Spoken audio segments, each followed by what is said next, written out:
PHP সহ যে কোনো প্রোগ্রামিং ল্যাঙ্গুয়েজে অপারেটরের ব্যবহার চোখে পড়ার মতো। আমরা এখন জানব পিএইচপিতে ব্যবহৃত বেশ কিছু গুরুত্বপূর্ণ অপারেটর সম্পর্কে। এখানে আমরা কমেন্টের ভিতরে লিখে রেখেছি অ্যারিথমেটিক অপারেটরস, কম্প্যারিজন অপারেটরস এবং লজিক্যাল অপারেটরস। ধাপে ধাপে আমরা এই তিনটি বিষয় শিখব। শুরুতেই জেনে নিচ্ছি অ্যারিথমেটিক অপারেটরসের সাইনগুলো কি কি। আমরা নিচের দিকে দেখতে পাচ্ছি প্লাস, মাইনাস, এরপরে গুণ, ভাগ, প্লাস প্লাস, মাইনাস মাইনাস ইত্যাদি হচ্ছে অ্যারিথমেটিক অপারেটরের আইটেম। আমরা এখন প্র্যাকটিক্যালি এ সকল অপারেটরের ব্যবহার পিএইচপি কোডিংয়ের ভেতরে ইমপ্লিমেন্ট করব। আমরা শুরুতে একটি ভ্যারিয়েবল লিখছি num1, ধরে নিচ্ছি যে কোনো একটি নাম্বার আমরা দিব। num1 লিখছি 5 এবং আরও একটি ভ্যারিয়েবল num2, এর মান হিসেবে লিখছি 2। এখন আমরা যদি একটি রেজাল্ট তৈরি করতে চাই, অর্থাৎ উপরে num1 এর সাথে যদি num2 যোগ করি তাহলে আমাদের রেজাল্টটি হবে 7। এটি আমরা কোডিংয়ের মাধ্যমে দেখব। আরও একটি ভ্যারিয়েবল লিখছি রেজাল্ট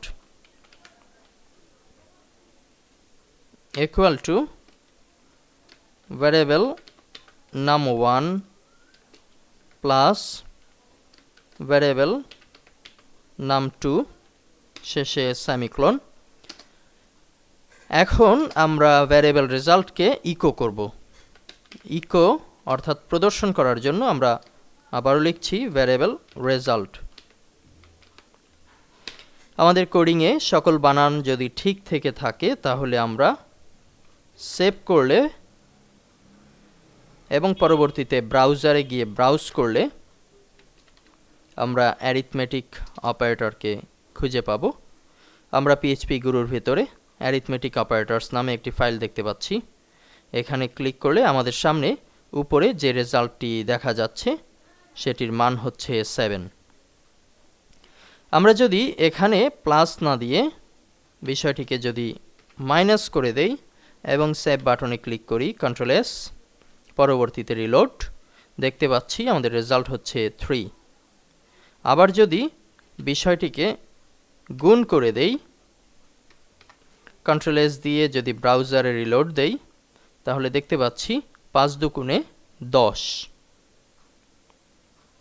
একইভাবে আমরা যদি অ্যারিথমেটিক অপারেটর থেকে প্লাস প্লাস কিংবা মাইনাস মাইনাসের দুটি উদাহরণ দেখি তাহলে বিষয়টি আমাদের সামনে আরও বেশি ক্লিয়ার হবে। প্লাস প্লাস কিংবা মাইনাস মাইনাস এই এক্সাম্পল দেখার জন্য আমরা এখানে একটি মাত্র ভ্যারিয়েবল রাখছি। এখন স্ক্রিনে আমরা দেখতে পাচ্ছি variable num1 equal to value হচ্ছে 5। এটিকে আমরা যদি প্লাস প্লাস করি তাহলে ভ্যারিয়েবল num1 এর সাথে নতুন যে সাইন যুক্ত করব সেটি হচ্ছে প্লাস প্লাস। পরবর্তীতে আমরা যদি ইকো করি ভ্যারিয়েবল num1 প্লাস প্লাস, দুঃখিত, ভ্যারিয়েবল num1 এ পর্যন্তই যদি আমরা ইকো করি তাহলে আমাদের সামনে রেজাল্ট আসবে 6। কেননা এখানে num1 এর ভ্যালু হচ্ছে 5 এবং প্লাস প্লাস মানে হচ্ছে 1 যোগ হবে, যদিও লুপে আমরা এর মাধ্যমে এক এক করে অনবরত যোগ করে যেতে পারি। আমরা এখন যে পর্যন্ত কোডিং করেছি এটিকে সেভ করে আমরা যদি ব্রাউজারে রিলোড করি তাহলে আমাদের রেজাল্টটি দেখতে পাচ্ছি 6।